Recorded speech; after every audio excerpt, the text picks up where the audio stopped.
கதைப்போமான நேயர்களுக்கு வணக்கம்.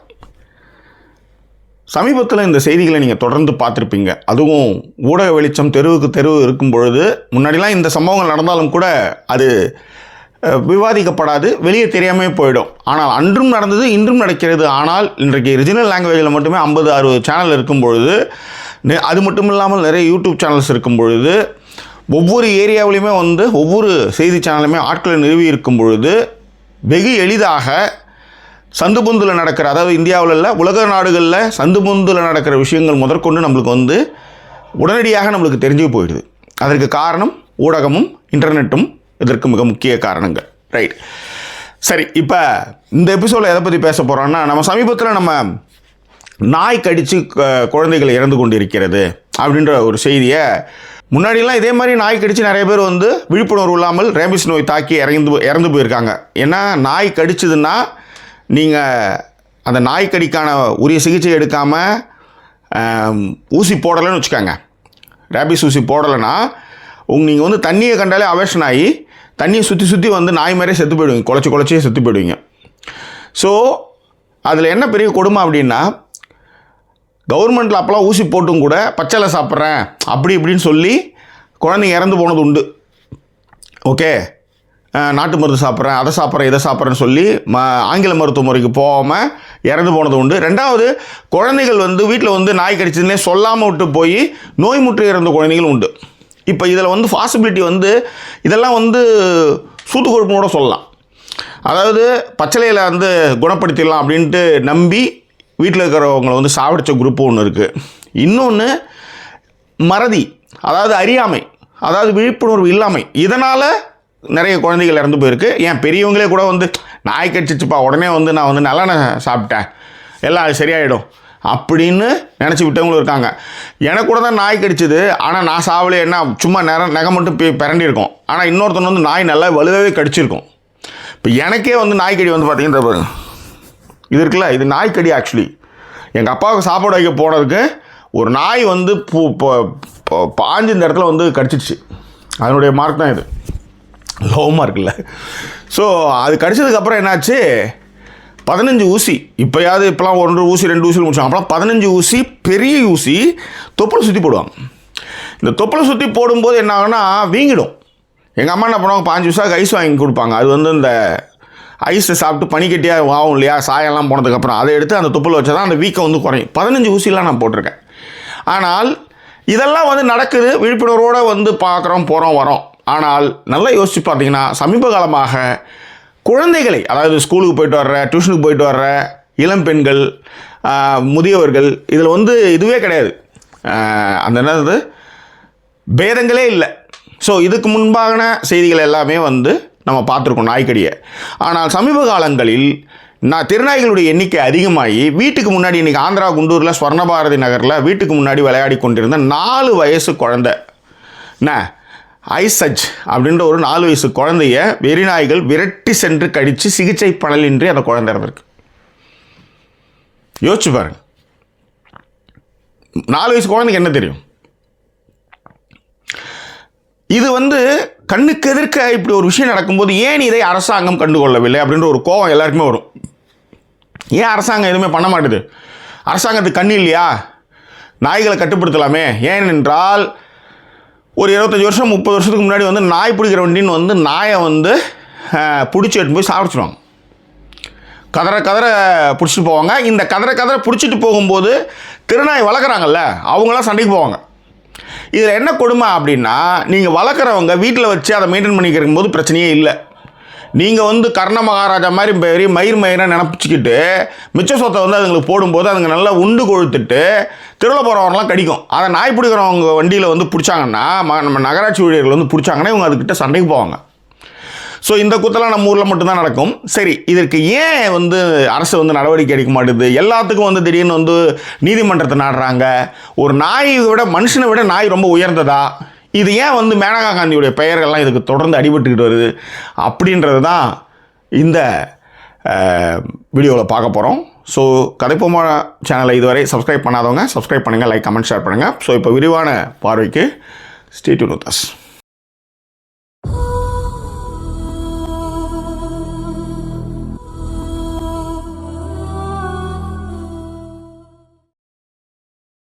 நாய்க்கடி.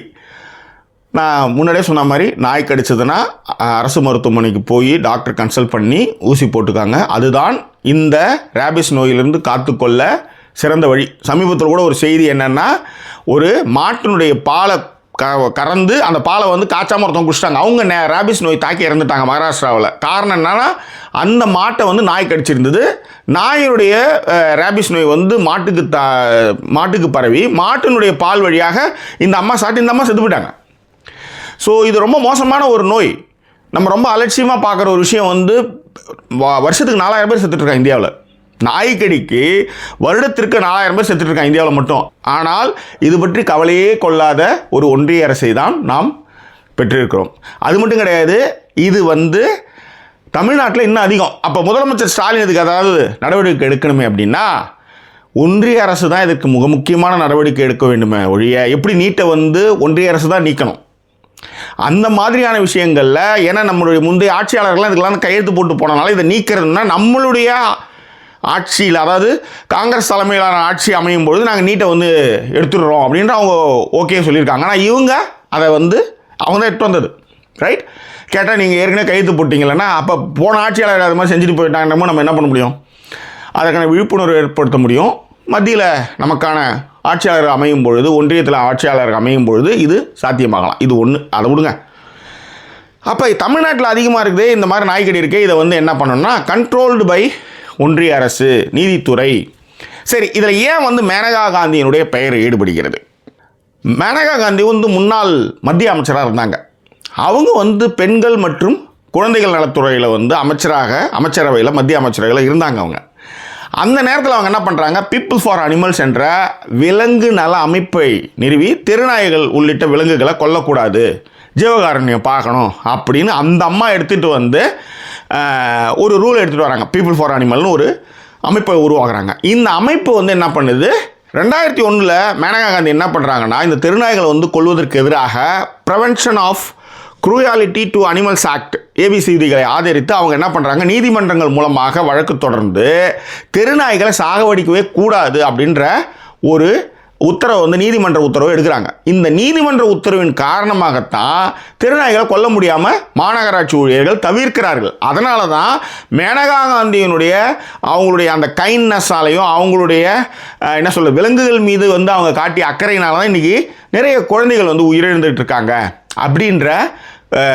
கேள்வியும் மேனகா காந்தி மீது வந்து நிறைய விமர்சனங்கள் வர்றதுக்கு இதுதான் மிக முக்கியமான காரணம். ஓகே, மேனகா காந்தி உச்சநீதிமன்றம் மூலமாக தெருநாய்களை வந்து கொல்வதற்கு வந்து ஸ்டே வாங்குறாங்க இல்லையா? பட் இந்த சட்டம் என்ன சொல்லுது அப்படின்னா, prevention of cruelty to animals act 1960 என்ன சொல்லுதுன்னா, விலங்குகளுக்கு தேவையற்ற வலியை ஏற்படுத்துவதை தடை செய்கிறது. தெருநாய்களை கொல்வது அல்லது அவற்றை விரட்டுவது இதன்படி சட்டவிரோதமாகும். கடிக்க வர நாயை விரட்டுறது கூட சட்டம், அதாவது திருத்தி கல்லால் அடிக்கிறது இல்லை, அதுவே சட்டவிரோதம்னு அந்த prevention of cruelty to animals act 1960 அதுதான் சொல்லுது. அடுத்தது என்ன சொல்லுதுன்னா, animal birth control dogs rules 2001 வந்து இவங்க தான் அதை பண்ணாங்க. ஆக்சுவலி இந்த விதிகள் என்ன சொல்லுதுன்னா, நாய்களை கருத்தடை செய்து ரேபிஸ் தடுப்பூசி போட்டு அவற்றை மீண்டும் அதே இடத்துல விட்டுடணும். ஆனால் அதே நேரத்தில் நாய்களை கொல்வது தடை செய்யணும் அப்படின்றாங்க. அதாவது ஊசி போட்டுட்டு கருத்தடை குடும்ப கட்டுப்பாடு ஆப்ரேஷனும் நாய்க்கு பண்ணிவிட்டு அதை தெருவில் அதே இடத்துல விட்டுறணும். சரி, 2008 மும்பை உயர்நீதிமன்றம் வந்து தொல்லை தரும் நாய்களை கொல்லலாம் அப்படின்னு ஒரு தீர்ப்பை வந்து அவங்க கொடுக்குறாங்க. அப்படியும் என்ன சொல்கிறாங்கன்னா, அதையும் உச்சநீதிமன்றம் போய் ரத்து செய்கிறாங்க. 2008 வெறி பிடிச்ச நாயை கொன்னுடுங்க அப்படின்னு சொல்லும்போது அதுக்கும் வந்து உச்சநீதிமன்றத்தில் போய் அதை ஸ்டே வாங்கிடுறாங்க. So animal birth control rules 2023 என்ன சொல்லுதுன்னா, தெருநாய்களை சமூக விலங்குகள் என வகைப்படுத்தி குடியிருப்போர் நல சங்கங்கள் அவற்றுக்கு உணவளித்து பராமரிக்க வேண்டும் என்கிறது.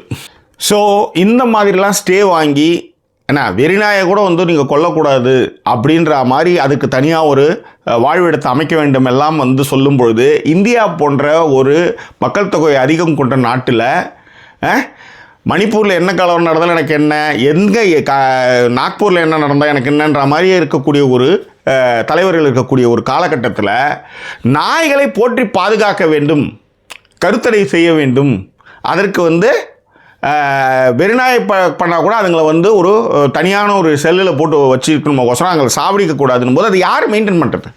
இந்த கருத்தடை பண்ணுறதுன்றது இருக்கு இல்லையா, எத்தனை நாயை நீங்கள் வந்து கருத்தடை பண்ண முடியும்? நாய்ங்க குட்டி போடுறத நீங்கள் பார்த்துருக்கீங்களா? இதெல்லாம் வந்து சாத்தியமா? ஸோ மாநகராட்சிக்கும் நகராட்சிக்கும் இது வந்து பொறுப்பு இருக்குது, நாய்களை கட்டுப்படுத்த வேண்டிய பொறுப்பு. ஆனால் அதுக்கான ஃபண்டு யார் கொடுக்கறது? சரி, இதெல்லாம் ஓகேங்க. இந்த நாய்களை எங்கேயுமே சாவடிக்கக்கூடாது அப்படின்ற ஒரு அஜெண்டாவுக்கு வந்தாச்சு. நாய்களை அது வந்து நாய் வந்து ஒரு வாட்டி குட்டி போச்சுன்னா 16லேருந்து 20 வரையும் போட்டு பெருக்கி விட்டுட்டே இருக்குது. இந்த இனப்பெருக்கத்தை கட்டுப்படுத்தணும் இல்லையா? இந்த திட்டம் வந்து எப்படி சாத்தியமாகும்னு சொல்லுங்கள். நீங்கள் இதுக்கு எவ்வளோ பெரிய ஃபண்டை நீங்கள் ஒதுக்கணும்? அந்த ஃபண்டை யார் ஒதுக்குறது? இந்த கேள்விகள் எல்லாம் இருக்குது. ஸோ இந்த ஃபண்டுகள் இப்போ இருக்கிற நாய்களை வந்து கருத்தடை செய்து விடணும் அப்படின்ற முடிவில் 30 கோடி தமிழக அரசு ஒதுக்கியிருக்கு. நம்ம மக்கள் சாவறாங்க, நம்ம மக்கள் வந்து பாதிக்கப்படுறாங்க அப்படின்னும் போது வேறு என்ன பண்ணுறது சொல்லுங்கள்? ஏன்னா இந்த விஷயத்தை தான் வந்து ஸ்டே வாங்கி வச்சுருக்காங்க. 2008 வந்து வெறிநாய்களை கொல்லலான்னு மும்பை உயர்நீதிமன்றம் சொல்லியும் கூட உச்சநீதிமன்றம் வந்து அதை வந்து ஸ்டே பண்ணி வைக்கிறாங்க, செய்யக்கூடாது அப்படின்றாங்க. இப்போ பொதுமக்கள் இதில் என்ன பண்ணலாம்?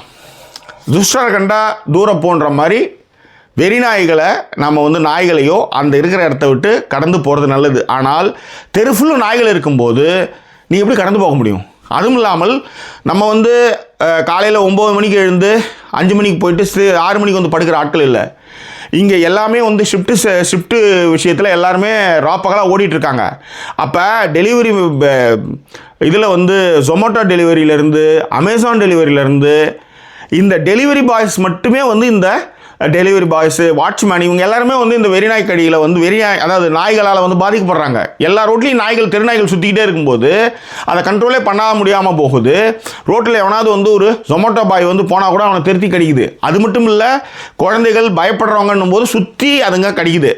அது மட்டும் கிடையாது, மனுஷனே வந்து ஒரு சமூக விலங்குன்னு சொல்லும்போது நாய்ங்களுக்கு வந்து வெறி பிடிச்சுன்னா யோசிச்சு பாருங்கள், அதை கண்ட்ரோலே பண்ண முடியாது. இது ஒன்று.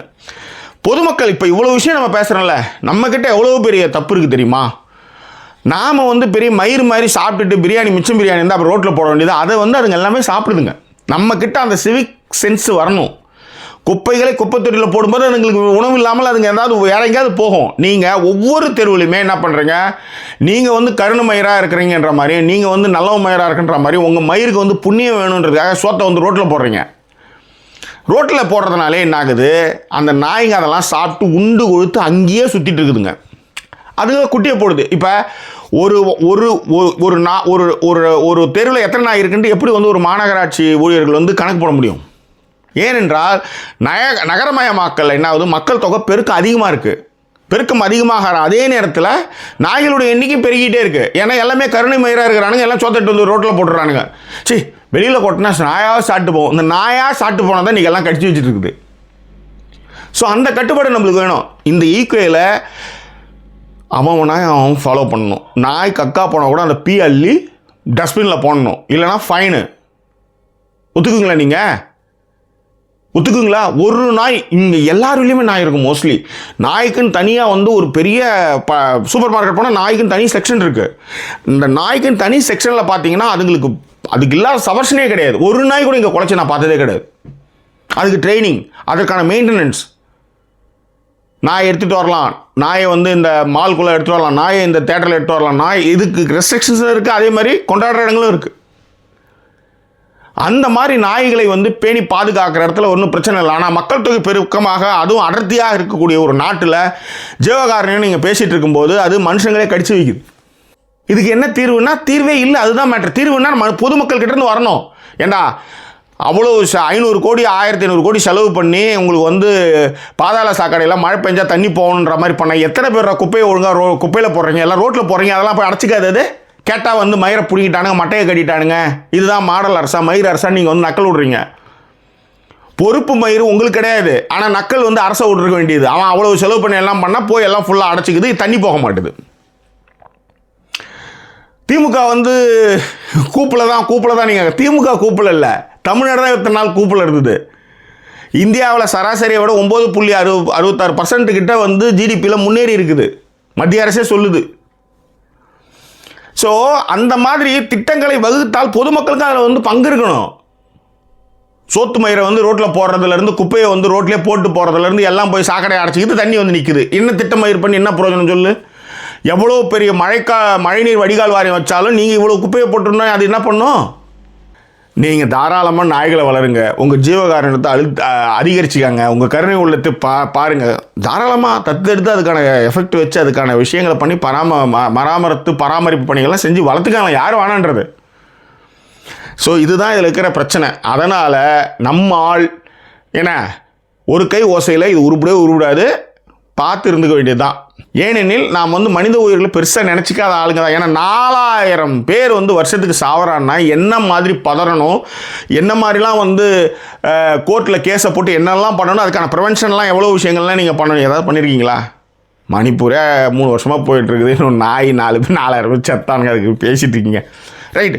இந்த வீடியோ எதுக்குன்னா, இப்படி ஒரு சம்பவம் நடக்குது, ஏன் வந்து அரசு வந்து இவ்வளோ பண்ணுற அரசு ஏன் இதுக்கான சிரத்தை எடுக்கலை, ஏன் வந்து சில விஷயங்களை செய்யலை அப்படின்றதுக்கு ஒரு என்ன சொல்கிறது, ஒரு அவுட்லைனாக ஒரு விஷயத்த சொல்லியிருக்கேன். பொறுப்பு நம்ம கையில் இருக்குது, வேறு வழியே இல்லை.